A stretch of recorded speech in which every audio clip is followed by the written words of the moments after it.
appreciate the follow bot, but I don't appreciate the advertisements. Let me just...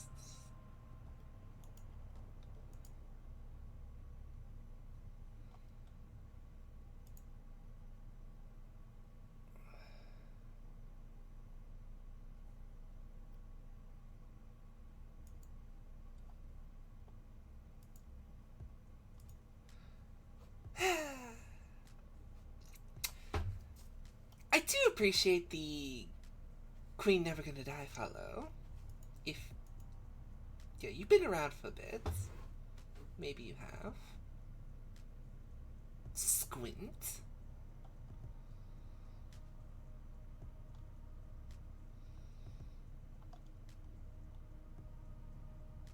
Maybe a coincidence, I don't know. I just work here. Anyway, hello! We're going to be talking about war crimes here in a minute. War crimes are... hello said this. Are not real war crimes in this case. They are, Pathfinder-based war crimes, and not even from the Pathfinder universe.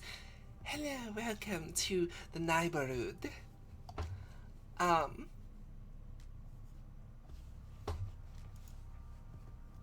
To be specific, this is, oh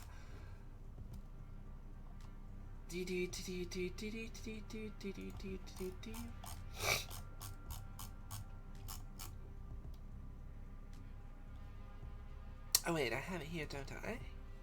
Nope, I just have it labeled start, like a dumbass! I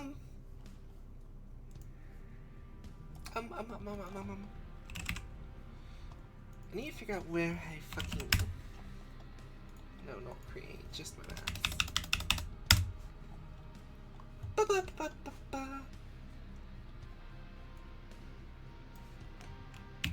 There we go.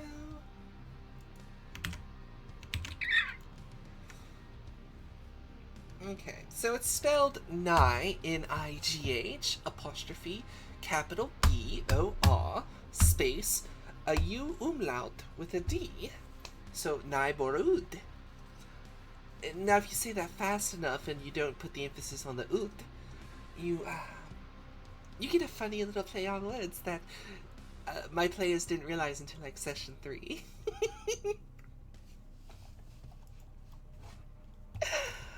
Mostly because there's a lot of things to call these areas as opposed to the world name, which is Neighborhood. It does sound very good rolling off the tongue, though. Neighborhood.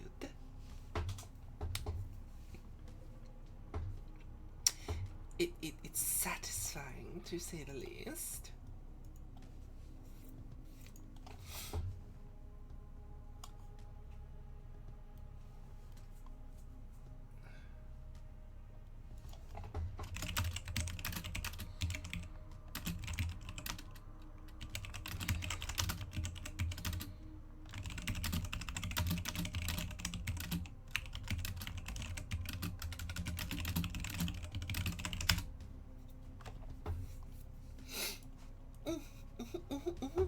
So, let me give you the story thus far.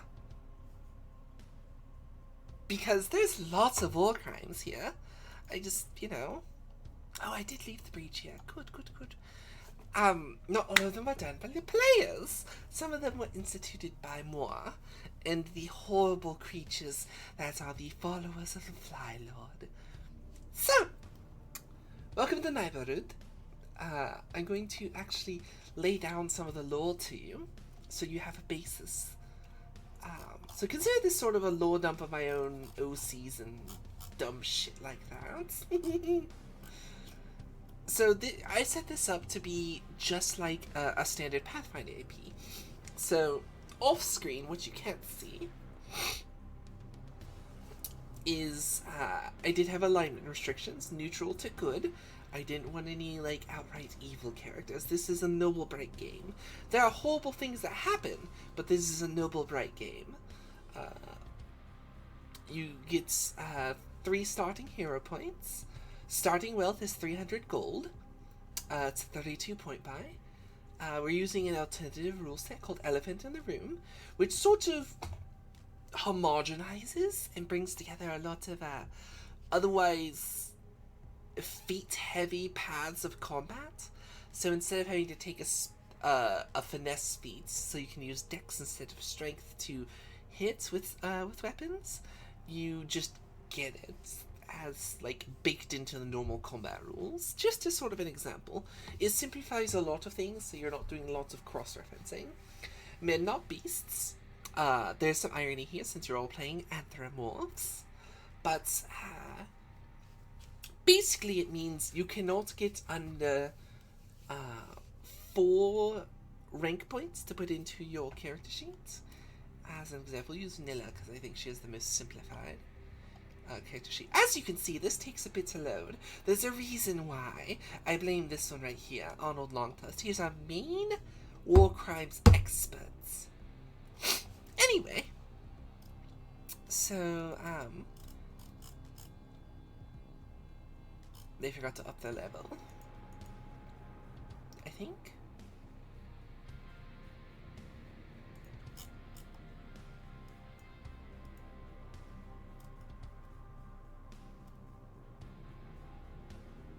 I don't know how they have these spaced out.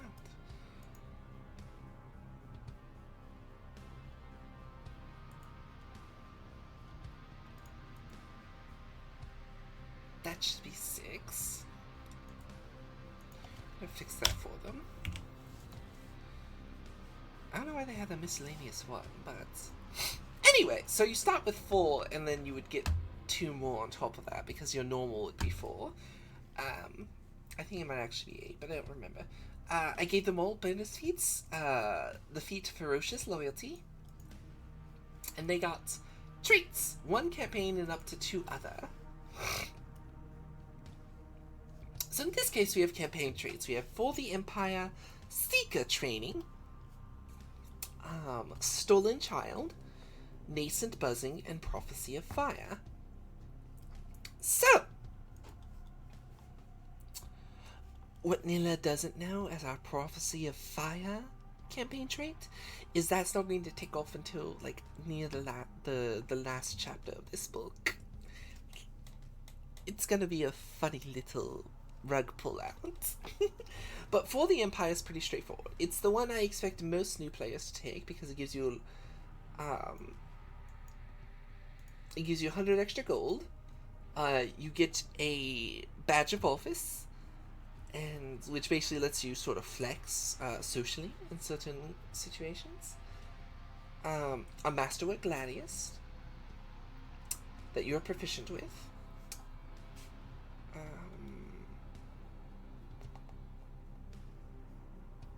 And you get Knowledge Nobility and Knowledge Religion as class skills.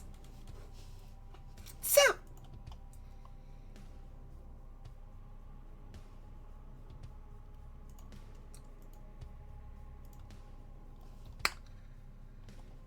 brain, where'd I go? Yes, sorry, I've got lots of brain fog today.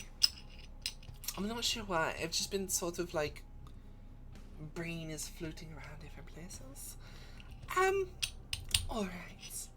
So, let me break those down for you. For the Empire, what you don't see here, which I will show you all in a bit because I have a map, is that Haviglin is the edge of the current Empire. Now, technically, Croston down here is included in the Empire, but Croston is like a village. It is maybe a couple hundred, I think it was like 400 people. It's not a big one, whereas Haviglin is like 15,000 people. So, as you can see, I'm actually, so I made all this first of all, but I'm actually using the grass as your woods. You are intended to be a microcosm.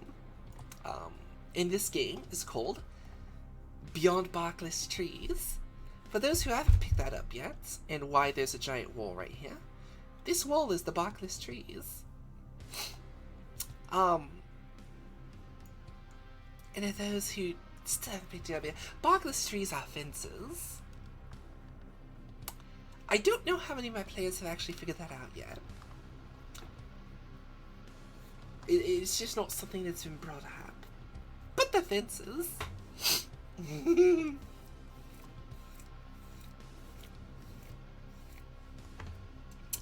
So, this is the edge of the Empire. The Empire is the Whitethorn Empire. The Whitethorn Empire is basically the Roman Empire. They're a little more militaristically minded, and they're a little more utopian in how they are set up, because this is a noble brains.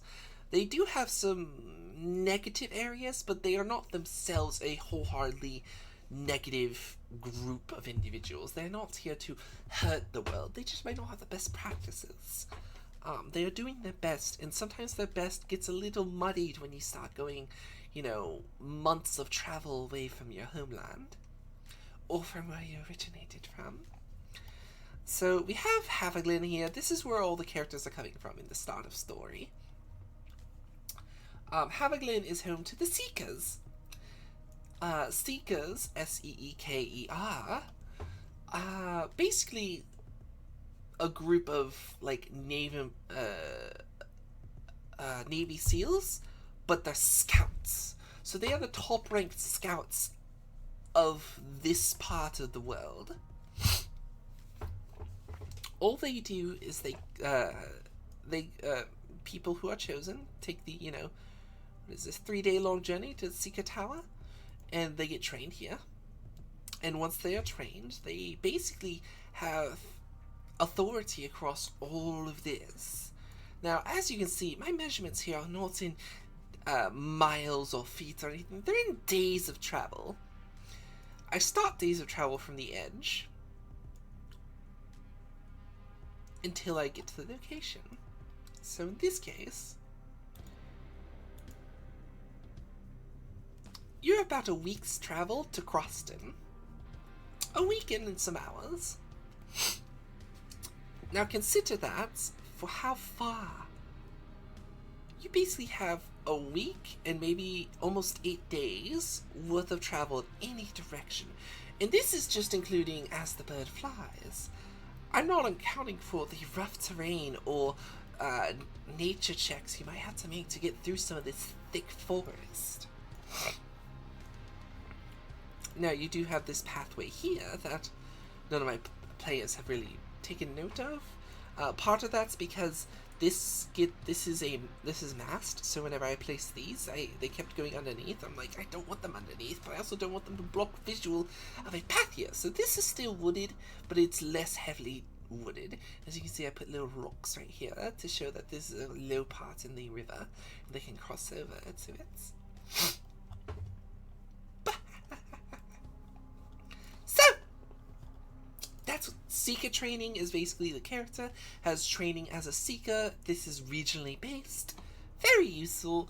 Gives you some good bonuses, but it's not the best. Seekers are not heavily funded. They just work as sort of an outside operations guards team, as Haviglin does have its own guard. The Seeker are just well trained when it comes to survival. Stolen Child. Stolen Child's a fun one. So I have a goddess, called the Blind Mother. The Blind Mother essentially operates as a fae, and is sort of the fae's stand-in without having actual fairies of any sorts. The Blind Mother and her followers sometimes take children. And where you don't have the changeling issue of turning into a changeling later, you never feel quite right. You don't feel like you belong where you are. Your parents don't feel like your parents. And your parents that are raising you don't feel like you are the child. But as far as you know, you are who you are. And in truth, you're a facsimile. And that's a story that will never... None of my players took Stolen Child, so the facsimile becomes apparent in book 2 of this, which book 1 takes you to Croston, and then from Croston down to Boggerton, and from Boggerton you'll go to Sagegrove, and from Sagegrove to Hedgeton Ruins. So, at the start of book 2 is when all this becomes really relevant, and that's when Stolen Child would be triggering. Because of how heavy it is, for the Empire and Seeker trading are sort of from the get-go sort of campaign traits. You're in the thick of it as soon as you come here. Now, for the Empire really takes off also in book 2, but closer towards the end. Seeker trading just takes off from the get-go. Your job is to protect this forest. That is your whole existence.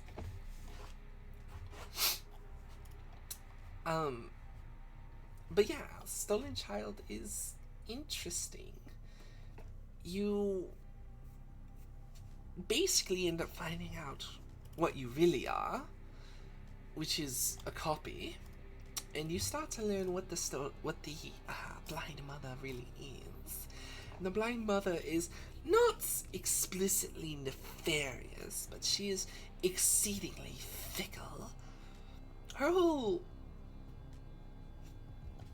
purpose is to act as this benevolence force for unwanted children. The problem is, what classifies as an unwanted child could be a child who's just been left alone for 5 minutes, or a child that's been left alone for 5 years, or a child that simply wasn't fed nearly enough that evening to fill their belly. So, the blind mother steps in. Now, her followers often are lone wolves, as it were. They are quiet individuals who simply go around. If they see a lone child, they will, in quotations, adopt them for a little bit. They'll take them home. They'll feed them, clothe them, bathe them as needed. Ensure that their ailments are treated. So lots of followers of the blind mother are actually really great nannies. Just sometimes they're not the most stable, and sometimes they might forget to give back this child. Now, the entities, the creatures that the blind mother spawns tend to be malformed monstrosities. Of which will be apparent when you get to Hedgeton.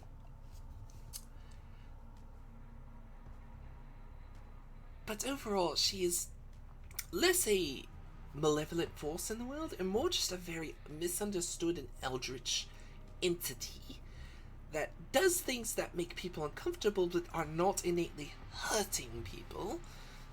Now, yes, kidnapping is bad, and I will never say not to kidnap people, especially not children. Please don't do that. But that is the followers of the blind mother. They do not see any child as not their own. They just look for children that need to be cared for. They're just not the most stable of individuals. Next up we have nascent buzzing.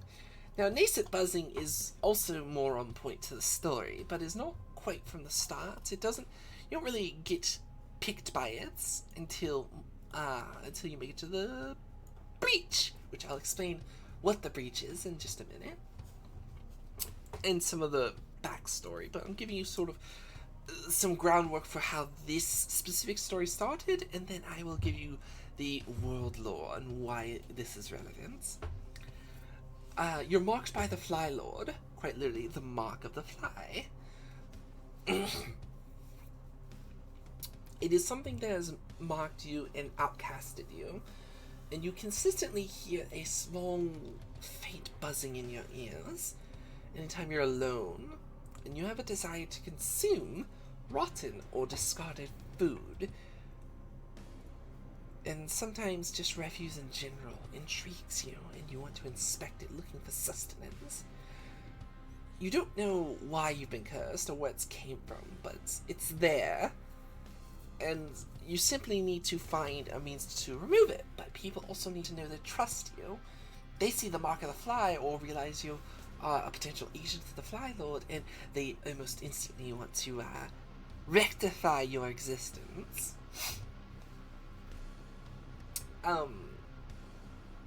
that plays really heavily into this. And when you get to the breach, is when you have the player would have had a moment of weakness, and regardless if they'd been hiding or not, it would have been likely, unless they made a really high will save, been revealed to the rest of the party that they've been marked by the Fly Lord. Now, when that happened, Priestess Clea, who you would have had to confide in beforehand, was going to also come to your defense and be like, they're not evil, they've just been cursed. Meanwhile, you're facing down the Fly Lord's minions. It's a lovely little bit of forced interaction to start building trust. And lastly, the last campaign trait is Prophecy of Fire.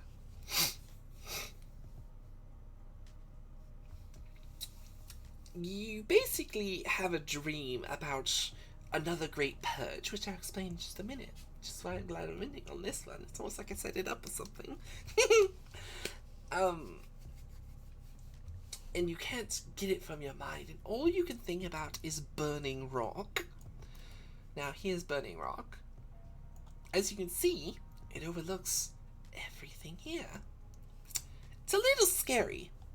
What you don't see, because I didn't think to put the assets here, there's actually like a plateau right here that you enter into Burning Rock. So you basically go around like this. This is an abstraction of distance here. Really, this would lead up to here all within the same day of travel. Sort of same right here. As you can see, Bogarton has this really long ramp. The ramp is an abstraction. Just like it doesn't take you literally 4 days to get across Bogarton. It's just emphasis on how big it is. Excuse me! However, space between locations is what's important. So, you see a great purge, another one, coming to pass, and you see it originating from Burning Rock, the likes of which is calling to you and demanding you come forward, demanding your presence. Now, here's a fun little tidbit. Let's get into the lore here, shall we? Why is the Great Purge relevant? Well, the Great Purge happened roughly 100 years ago, where followers of Jaskier, the god of fire, decided they were going to unleash Jaskier's fury across the world.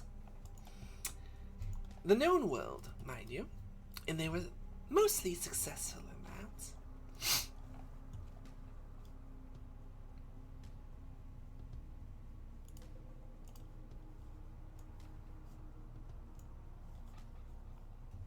Mostly. Uh-oh.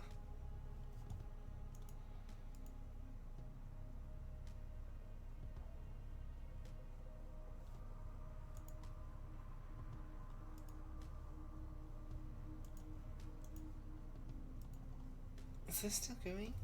I don't know if it glitched out because I did a funny. Okay.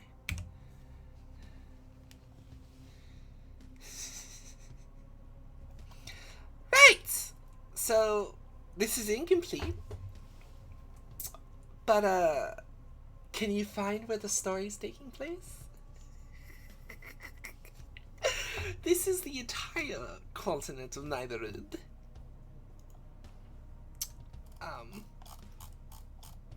Here's where the story's taking place. I apologize. It's going to be very pixelated. As you can see, you can't even read Bogarton. But also, as you can see, Burning Rock is a part of a much larger area. So, what happened? Well, you had Jaskier's coast, which originally went all the way from up here. Actually, all this went straight down all the way here. This is all one connected landmass.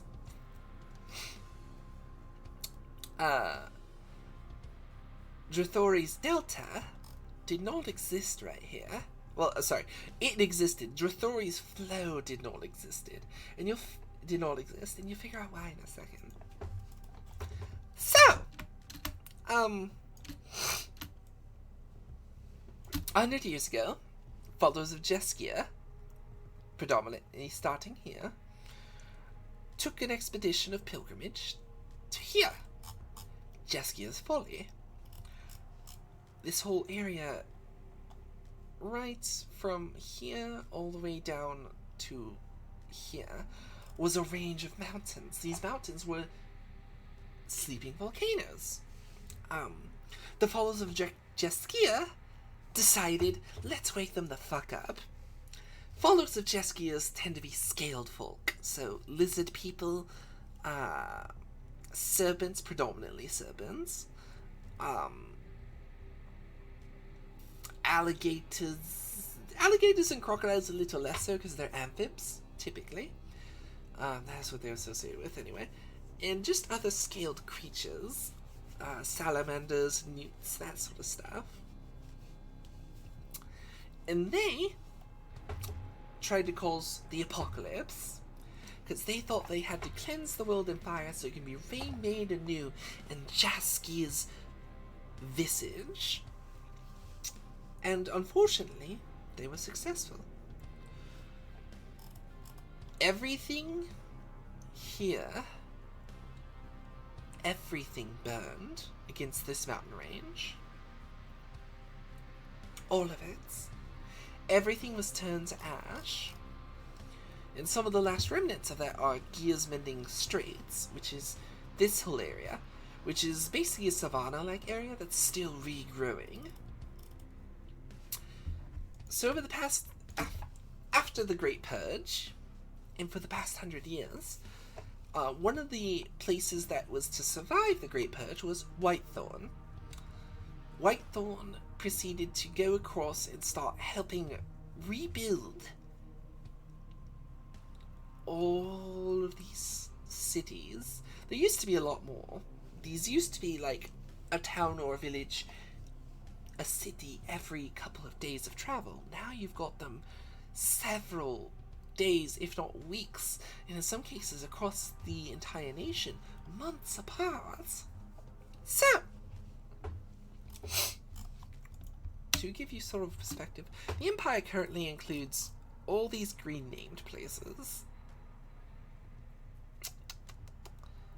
So, here we have Edgeton. What did I name this? Kailton. It doesn't mean anything, it's just... also, Tio in and E is sort of the nomenclature of how towns are named. These are all towns, they are not cities like Haviglin. One of these will be a city. I need to, two of these will be cities. I need to figure out which ones. Probably this one and that one. That would make sense. Okay, anyway. So these are all like large villages. And as you see this from the blue, so they don't own that one, just all these green named ones. And that is the Whitethorn Empire. After a time, Whitethorn went from just being a beacon of hope to being an entire, to making an empire and assimilating these villages, which are now grateful to have the trees replanted and regrown through Gia's magic. Gia is our goddess of plant life, of basically all life for all intents and purposes. Duna is our goddess of time. They are both venerated within Whitethorn, though Gia gets sort of the name on the front of the bank, as it were. Duna gets sat in the back because she is the passage of time and healing. Gia is the growth and the expansion. And as you can see, Whitethorn is very expansionist. They are trying to go all up in here and bring all these relatively neutral villages and city into the Empire. This would give them some oversight into the more orthodox Jeskiran followers. Whew! So, everything burned for a time, and then everything started to heal. Whitethorn came up. When these mountains blew, this whole chunk down here and here literally turned into rubble and fell off into the ocean. So the story goes, all this broke off and fell into the ocean. What happened is it blew through, most of the lava flowed through down here, through Drathori's flow, and into Drathori's delta. Now, what is Drathori? What is a Drathori? A Drathori is a goddess. So basically, this is Drathori's like, hey, this is mine. This is Jeskia's. This is mine. And she did not take kindly to that. So Drathori is the goddess of water, and the concept of water I went with in this case is unrelenting, but often not fast. Water doesn't happen quickly unless it's raining. Water often erodes very slowly. So she is a goddess of very well thought out war, the slow attrition, the micro movements of sand particles until that entire wall just falls down into the lake, into the river. And in this case, it took the lava coming into Drathori's delta for her to make a move. And basically, she took all this water, which used to come up to here, that's why there's this little embankment here, and flowed it outward, and pushed back Jaskia's destructive lava. Now, what are these spawning pools? Also Drathori's doing. This all used to be a mountain. When these all blew, the mountain exploded too, sending rubble all across here.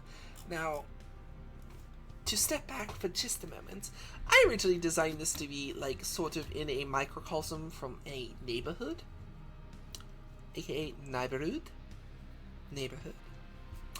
So this is intended to be a sidewalk. That's a drainage ditch. This is someone's fence that they just installed.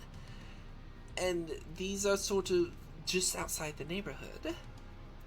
And this burning rock was intended to be just a bunch of sandstone paver blocks that were stacked on top of each other. And this is going to be the broken paver blocks here. And this is all the grass that hasn't been watered in God knows how long. And up here, though you can't see it, this is Red Dust Plateau. I was going to originally take a lot of broken bits here and place it up so it looked like a lawnmower. A rusted out lawnmower.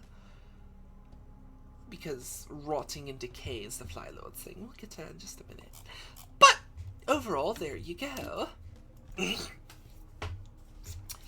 Why does it work that way? Well, that's why it looks that way. And I've since kept some of the themes of it. You'll catch some of it here and there. But otherwise, I tried to keep it,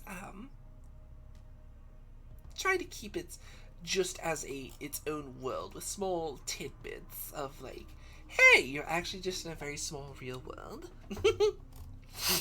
Mostly just as fun tidbits. Not really expecting. This anomaly here will be explained later. I actually have a story for what those are.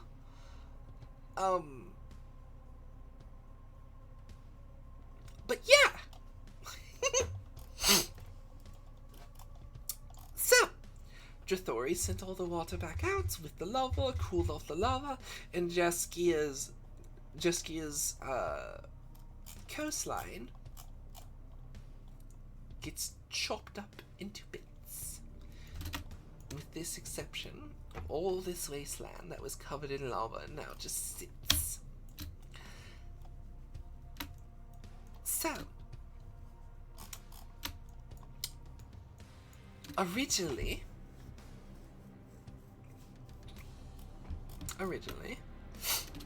the Empire was expanding southbound, and they were going to cross this bridge into more Amphib territory, but have since moved northbound and realized a lot of their forces need to be northbound. Took Kael'ton, which were different named cities, they've since renamed them. Prairieton and took Edgeton, and have gotten word recently that Jaskier is making a comeback.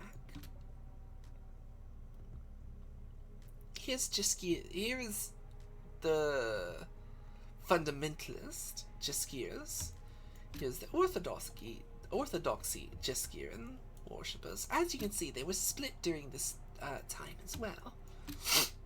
They've been moving up. They've made the Badlands. These all used to be villages. They did not convert. They didn't convert. So the Jaskier fundamentalists have basically burned all through this and are slowly making their way up this way and down that way. And they are using these guys as slave labor for their food and whatnot. All for all intents and purposes. This is a whole other story. I've actually am working on a story for this as another AP, Adventure Path. Now, why is all this relevant? Well,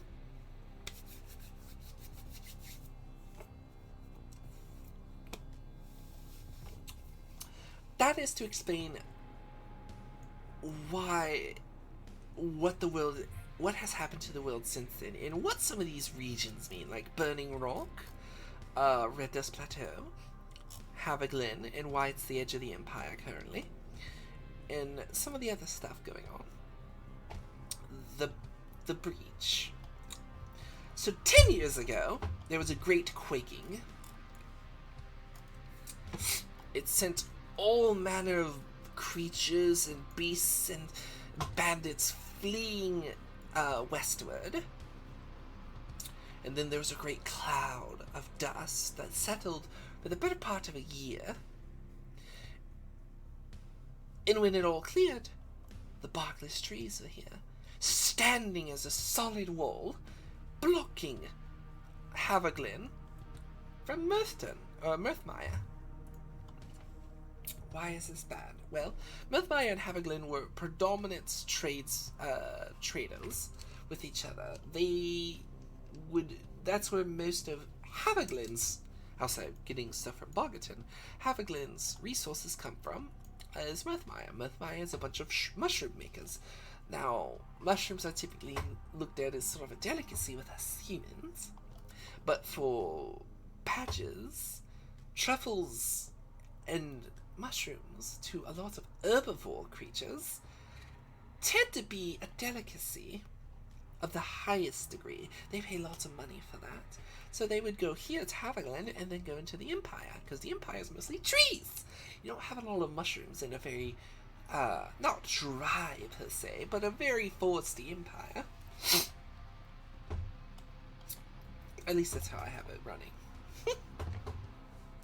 So, from that point, Croston has the teething core. It's a bunch of beavers. And they're like, well, it's wood. We can cut through it. Like, okay. So, for the past 3 years or so, they've been cutting through the breach.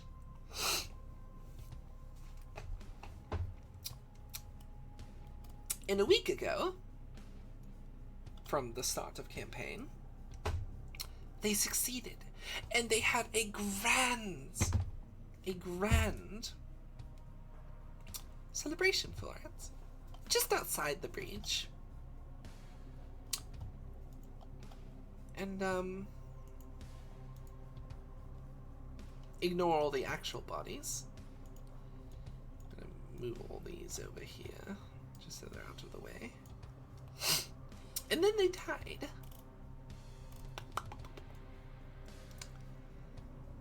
And, then their bodies were piled up.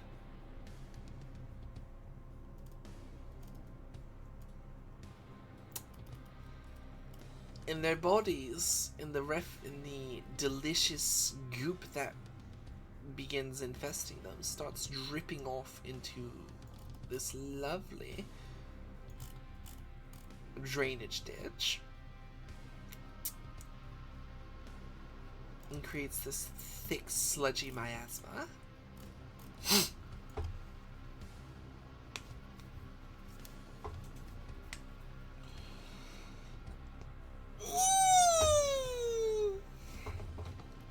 And well,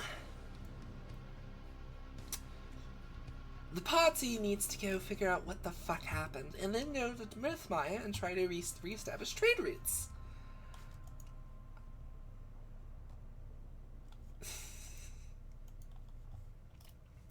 And, yeah. I'm sure you can tell where this is going.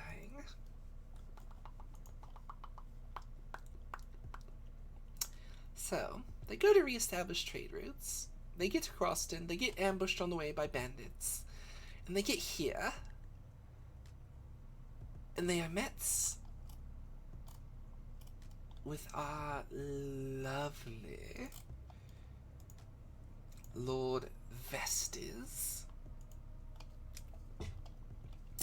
He is the supposed leader of the fly cults. As you can see, the fly cult has a lot of followers. You have the swarm, which is not what you think it is. But you see how this has like sort of humanoid arms and, you know, some human features? Well, what the flies do to reproduce is they lay their eggs in dead things. Or, you know, standing water, low standing water, that sort of stuff. Gross things that you really don't want to consider when you're thinking about flies. Well, instead of a bunch of maggots sort of filling corpses, you know, spilling out and eating away at all the dead body, I instead decided, well, how about it's just one maggot? And as it's trying to grow its wings, it decides, I'm going to inhabit this body. And much like the flayed ones from the Necron faction in 40k, they wear the flesh of those they've now been born into. Talk about walking in someone else's shoes, yeah? So what the party doesn't, or what the party has figured out, what one above tables figured out, is that these are literally babies. I say this is a noble right world, right? Right? So they're literally just babies inhabiting the flesh of those who died before them and that they were implanted into. And they operate essentially like zombies. And they have undead traits and all that jazz. It's great. I love it.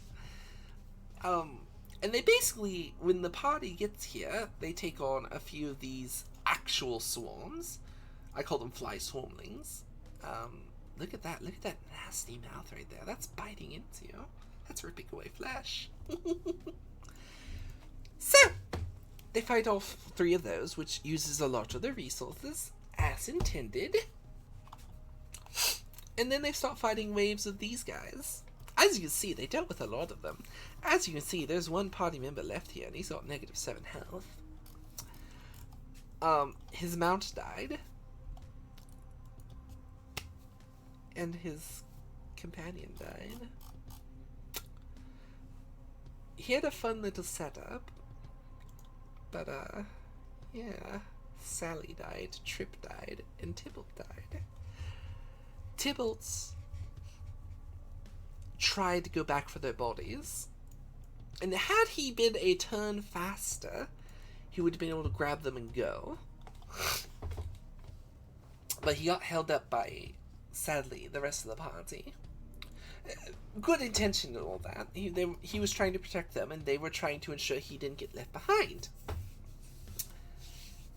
Alas, things didn't work out quite as intended, and had they just stuck to what they were going to do, had he just gone in, grabbed the bodies, and left, they actually probably would have been fine. Even if they had waited right here for him. But alas. Alas! He fell.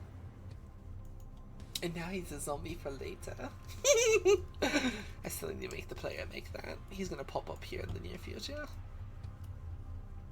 So, that happened. they fell back to Croston, and they had to defend Croston. To which they did successfully defend Croston. As you can see, they worked it. They worked it. They had to face, as well as the previous map, they had to face these big bastards, which is basically just an evil bee drill. They also had to face these bastards. I call them maggot hounds, but they're actually just ants. I give them a few extra special features. Excuse me. And yeah, they were successful. The downside is, this was a scouting party. And they realized very quickly they were not going to win that war of attrition. They had some of the hounds went down across here, came all the way across, and then jumped over this and tried to ambush them from the back. Thankfully, this Lieutenant Ista was just a boss, and she's using basically a giant crossbow and just destroyed them. She one-shot each of them. It was insane. I did not expect her to do that kind of damage, and she crit 3 times in a row. She output more damage in 3 shots than most of the party did through this entire combat. Now, most of this was just playing defensive and letting them come up, smacking them with, you know, attacks of opportunity. Because these are still the Swarm. They're still basically zombies. And then the conscript, the skirmishers, these guys,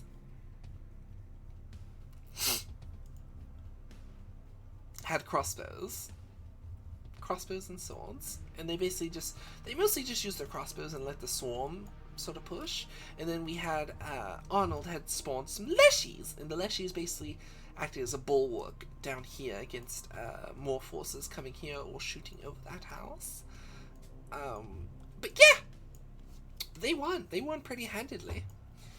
A few of them took a little bit of damage, but the only one who was seriously hurt was Oriana, and she was just poisoned for a little bit.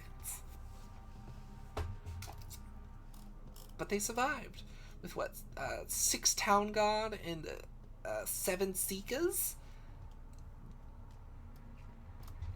They survived against all that. But it was going to get a lot worse, and they knew it. And what they eventually fight later, these things, which are horrible, they're called infestors. You see all these little dots? Those aren't eyes, those are maggots. When they hit you, they vomit those up on you, and they crawl into your skin, into your wounds, and they infect you.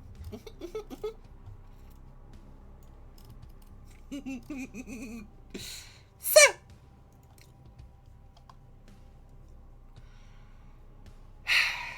they then make their way south. Oh! Hello, Lilith! Hi! You and your lovely little group here. We're talking about Pathfinder war crimes. How are all of you? What were you up to?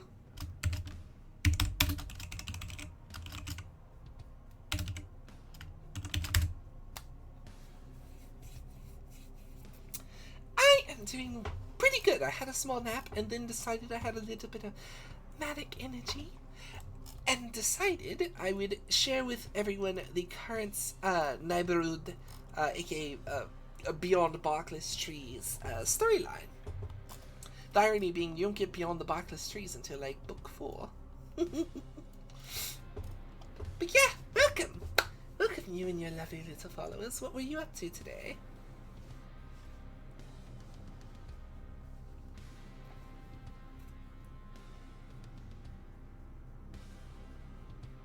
I think I saw a little bit. You couldn't do one thing. Yeah. Oh, you did some Cult of the Lamb, it looks like. Yes! Called it! But yeah. Hello, Lily's followers. I'm Arename Stealer. I am Bizzle Daemon, not Demon, Daemon.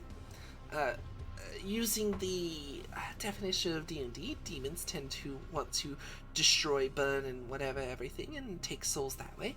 Daemons just want to destroy everything. They don't care about souls. They're entropy, generally speaking. But I'm taking a break from all that. I want to entertain you all, make you relax, make you enjoy yourselves. Have you joined me for all my lovely little streams? And I do lots of TTRPG stuff. I do lots of variety gaming, generally speaking. I play a little bit of League, and I'm about to get into some more Deadlock. I used to play a lot of Apex, but Apex is kind of gone from recent years. And today we're just talking about my current campaign, Beyond Barkless Trees, which is taking place in my own little world of neighborhood. Oh god, that's just white. So this is a really, really big map. It's not done yet. But as you can see, I directly expanded while making this, so everything's a little pixelated down here. But that's how it started.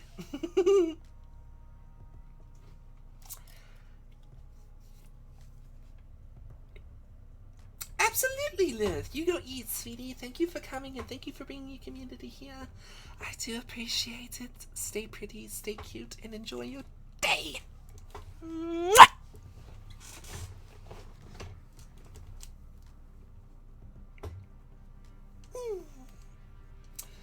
So, we just talked about the breach.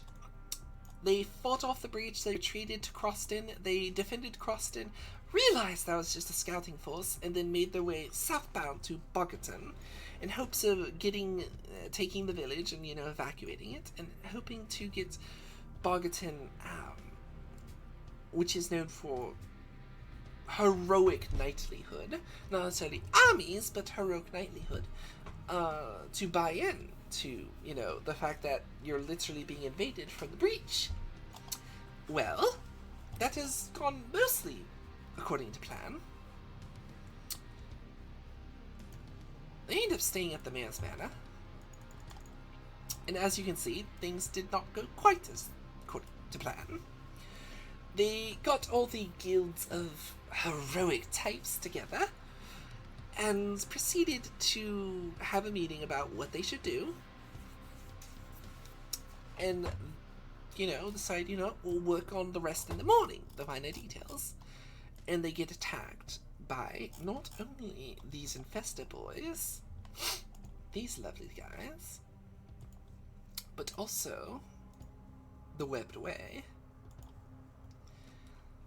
The Webbed Way is basically they're etacabs in terms of what they are. They're etacabs, but they are basically a clandestine assassination organization that follow their goddess, who they believe is weaving this great tapestry of divine events. But they're paid assassins for all intents and purposes, and they were paid, obviously, to come and kill everyone here. And they failed. And they failed pretty reasonably. You have, in quotations, heroes here. Heroes of Bogerton. As well as the actual heroes. They failed. They killed a lot of the guard, though. And they proceeded to shock everyone who might not think that this was a real invasion into getting attacked. And then suddenly they're being attacked at home. And there were more of these in the city that, were dealt with, but still terrifying prospect of actually being invaded. So, we now come to where we are in the story currently, as a summary is wrapped up. I wanted to talk about war crimes. I talked about some of the Fly Lord's war crimes. We're going to talk about my players' war crimes now. So this is a two-part map. I don't know if you peeked that. So there's that spot. which is that, and it goes all the way around, and then pops out right here. So, Arnold, he had Seeker training at one point, believe it or not. As you can see, here's a large-sized creature. As you can see, this is a really big battle map. Here's a large-sized creature. There's a normal-sized creature. That is Thalkia. He's our Imperial. Arnold is a lot of things. I think he's playing a legendary bard, technically, but he's dipping into a lot of, like, sub-things that let him do some pretty crazy stuff. The players are very big on, like, taking classes and then doing absolutely absurd things with his classes.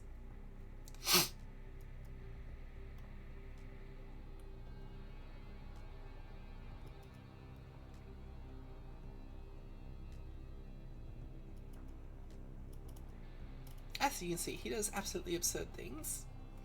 He's a min-maxer, but a min-maxer in the way that's like, he takes a very, very, very, very heavy toll on other things. God. And he's making lots of wands. I don't know how he's gonna do it. He hasn't actually made all these yet, but I don't know how he's going to do it. It'll be funny. Anyway, so he can summon these things, these Jerboas. Now, why are Jerboas important? Well, Jerboas are... the world at large doesn't acknowledge that there are animal versions of the Anthros standing before you. It's never acknowledged. I don't want to explain it. I don't want to come up with some weird theory or, like, lore behind it. It just exists. So it's never really addressed. So, Duna is a goddess. Duna is a goddess that is very associated with sand and time, as well as healing. So naturally, I was like, you know, it'd be really cute if her favorite animal was a Jerboa. A desert mouse. They hop around, they're cute, they're adorable. And according to Arnold,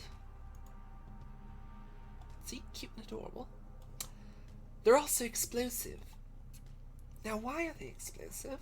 Because he made them alchemists. Now, why does that matter?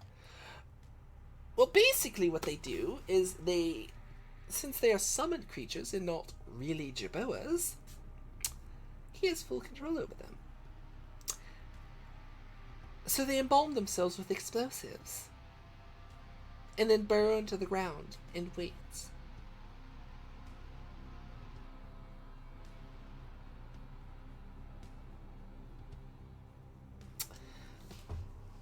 So you see all these red circles here?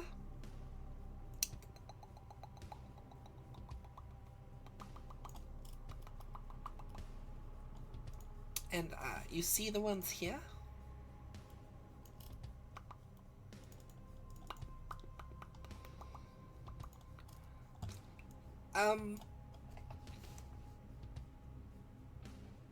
So that's a lot of Jerboas. This is going to be the defense of Bargaton. And, they're going to have to... Basically, the enemy is going to have to pass a minefield of Jerboas. And... I don't know how much damage they do when they explode. All I do know is I have these as a thing for a reason. So you know how I had the swarm down here, right? Legion of Flies. So you see that little Monica troop?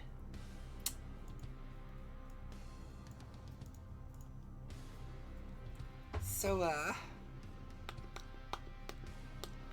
this is CR1. This is CR4. This is a group of swarm they're going to take up a 4x4 square. So when that means that they are going to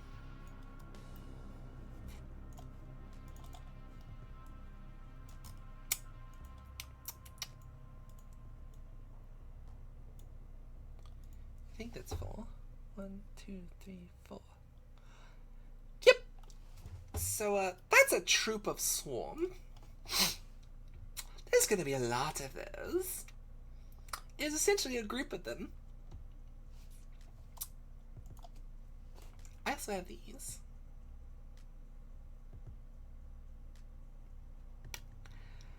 So, we're going to have child zombies, essentially zombies, running over explosively embalmed jerboas.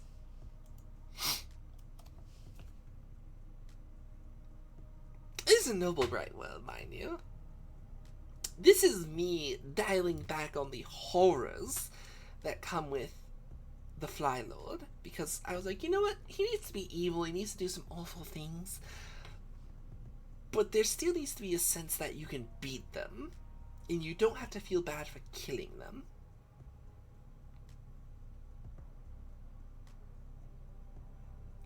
So, right now we're in book 1, where the players feel like they're facing an unending and unfair and insurmountable tide. And the plan is, they're going to fight here, and they're going to start running out of resources. Very, very notably running out of resources. And then the cloud of flies is going to fall upon them.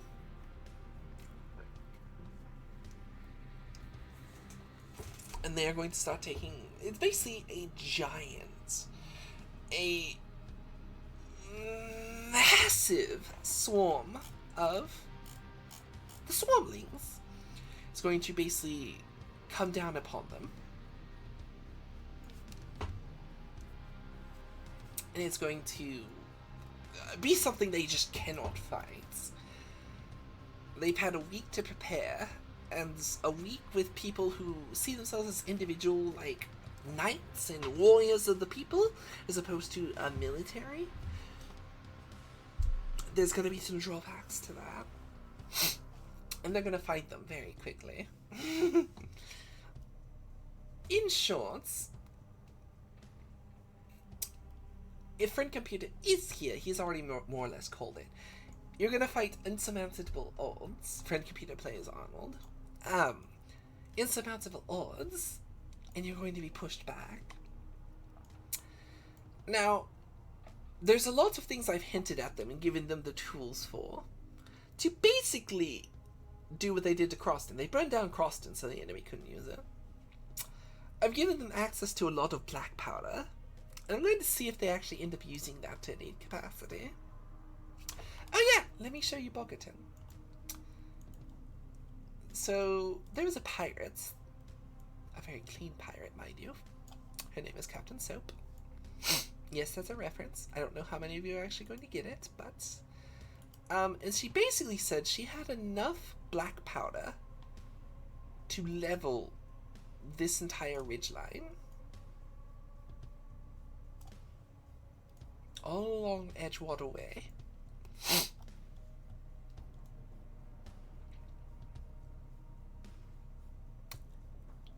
Which would basically, so you can barely tell here because I didn't do it very well, but this is all concrete. It's mudcrete, essentially. It's not real concrete. And basically, what'll happen is all this will just fall into the river, and most of this will actually all start to erode away very quickly, getting rid of anything that the flies could use. But we leave all this intact. Now the flies can fly, but that's still a very far way to go. They can go 60 feet, so they can go a square and some change. That won't be attainable in most cases. So they'll have time to evacuate everyone from here and head up here, which will lead them into the jungle, which is here.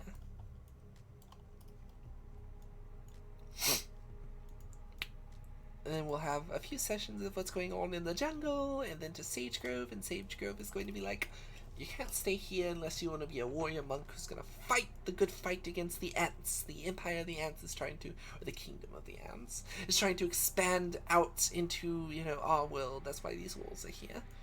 Blah, blah, blah. They took Hedgeton Ruins, and, you know, they destroyed it. And you're like, okay, well, Hedgeton Ruins is still ruins, right? Like, yeah. Like, okay, well, we can go to Hedgeton Ruins. There'll at least be a few roofs we can hide ourselves under.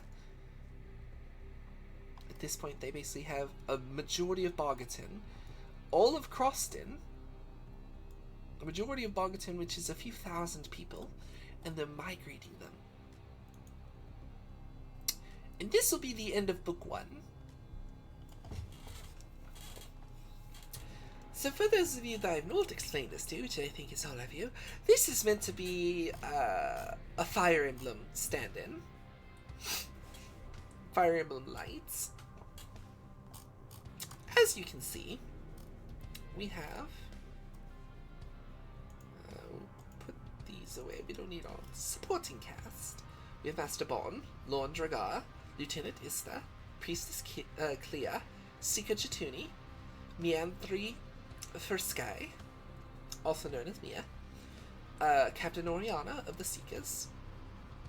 Sarah Jory has not shown up yet.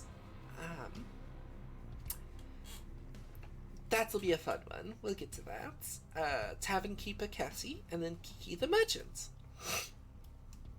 Now there is 4 more missing from here that they have not actually introduced themselves to. So Legends Rise is 3 more companions they're going to get. Sakwin, Mog, and Windsor. Windsor's not really been formally introduced yet. And then they have 2 more. Oh, there's 2 more. I forgot. Yeah, Asadra and Executioner Pata. Those will be introduced probably at Sage Grove, I think.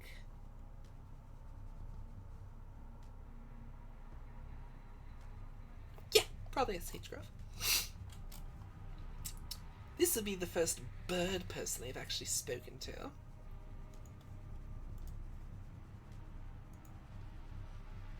I still need to make this motherfucker.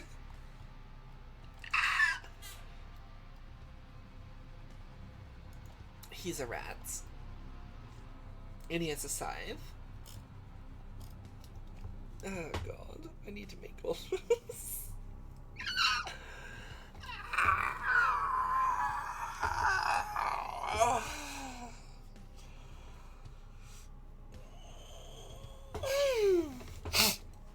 Okay, but yeah, that is that. That is where we are, and we're coming actually towards the end of this first book.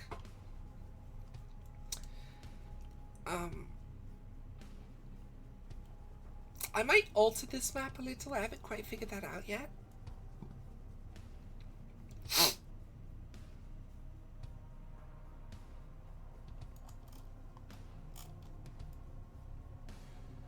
But, Book 2... So, end of Book 1 is technically them getting to Hedgeton, and then we go into a city building phase. Much like Kingmaker, they have to rebuild Hedgeton to be their new home. Over the course of roughly a year.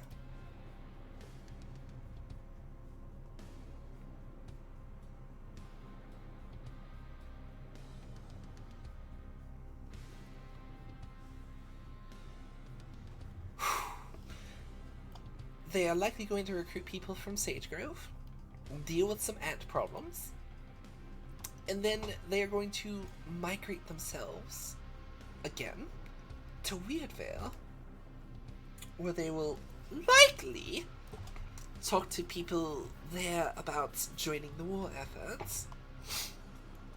that is a avian village. Even though there are ground peoples, it is mostly avians up here.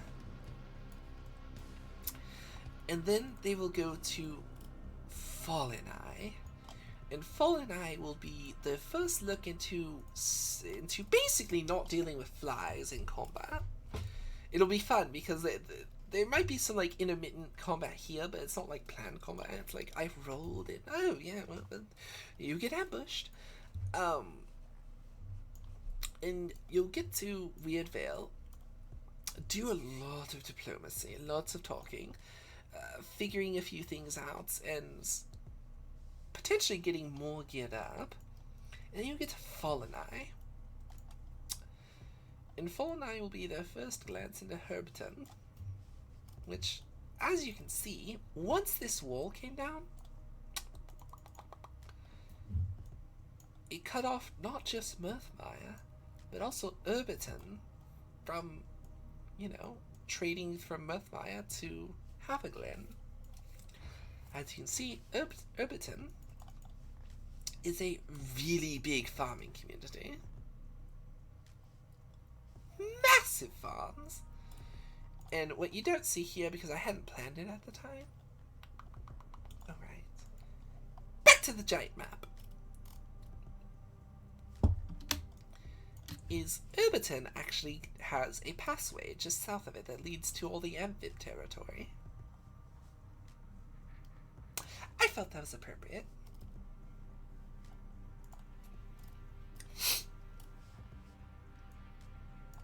And normally they would have taken this and then, hit the end of that bridge and just, go on down here.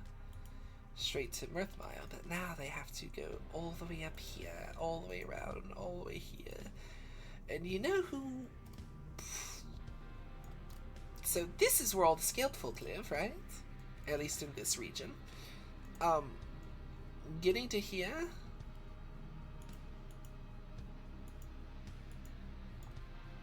compared to... So yeah, it's about the same amount of time. So, they sort of just are bullying these. So you'll get to see... Hello, Tinguris!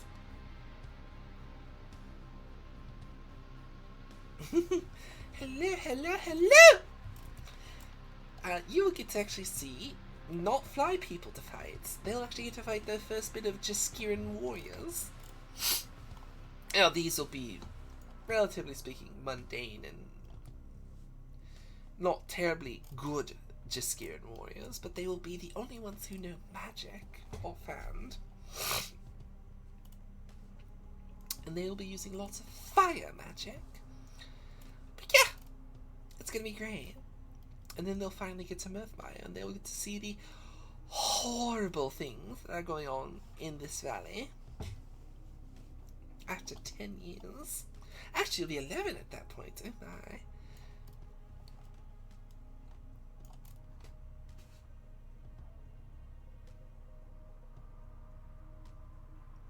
God. That's fine, Tinguris. I wasn't going to be streaming too long anyway. I just sort of want to explain all the war crimes going on in my Pathfinder game.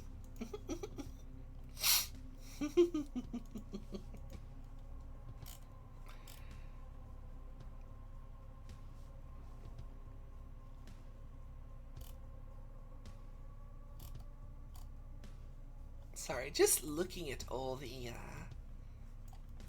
the previous names I had of places. It's really neat. But yeah, that's sort of it. I have a lot more planned, but even for you all, I don't want to spoil that.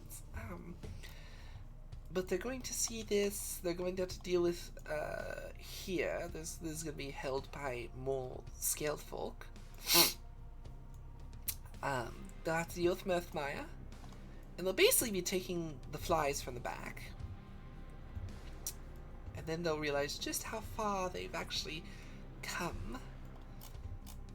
That's going to be fun.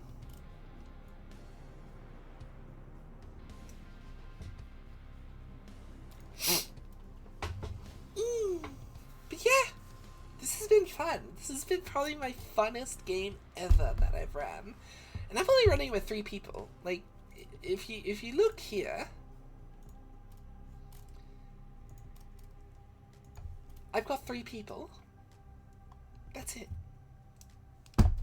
I normally run with like 4 or 6, and the fact that I'm running with 3, and this is probably one of my most successful games, is been astonishing to me, really.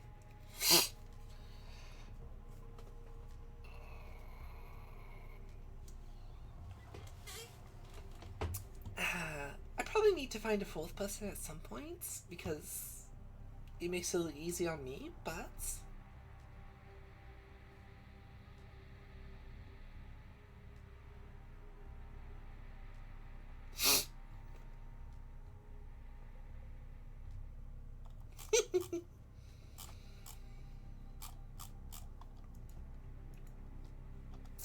Alright. Beep beep. Boop boop.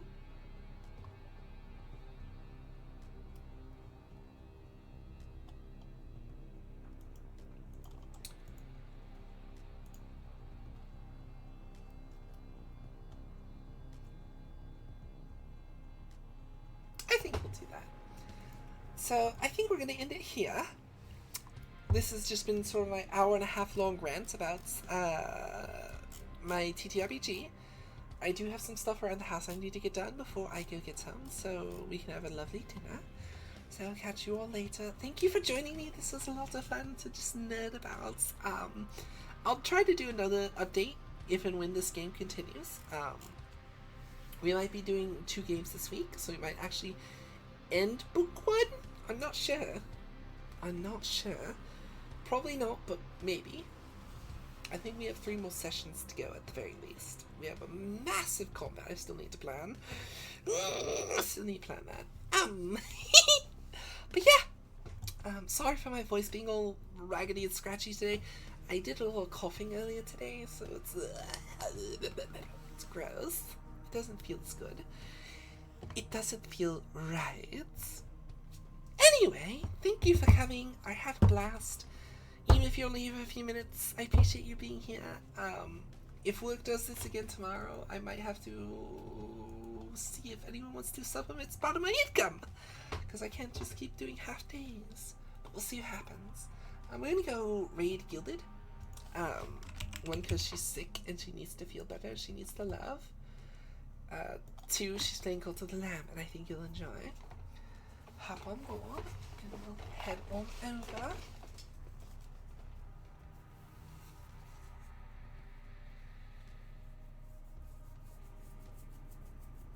But yeah, I'll catch you all later.